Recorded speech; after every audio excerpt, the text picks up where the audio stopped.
ইচ্ছাশক্তি আর ভালোবাসায় শারীরিক প্রতিবন্ধকতা জয় করেছে সিলেটের স্কুল ছাত্রী সাফিয়া ও মুন্না।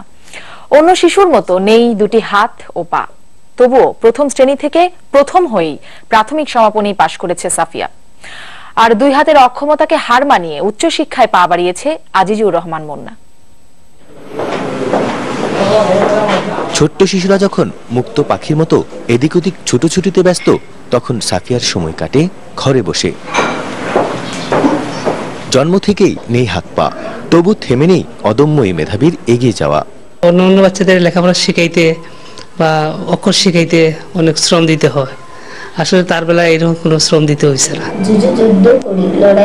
কখনো কখনো ৮-১০টা শিশুর মতো ছুটতে না পারার কষ্ট তাড়িয়ে বেড়ায় তাকে, তবে পরিবার ও বন্ধুদের ভালোবাসায় মুছে যায় সব দুঃখ কষ্ট।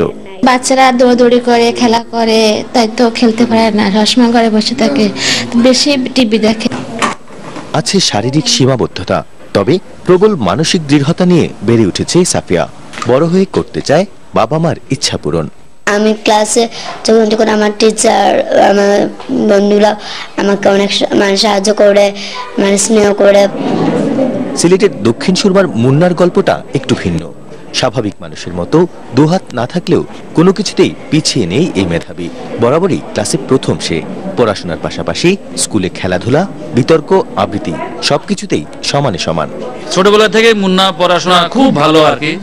সে ক্লাস 1 থেকে ক্লাস 5 পর্যন্ত প্রত্যেক সময় প্রথম স্থান অধিকার করে আসছে।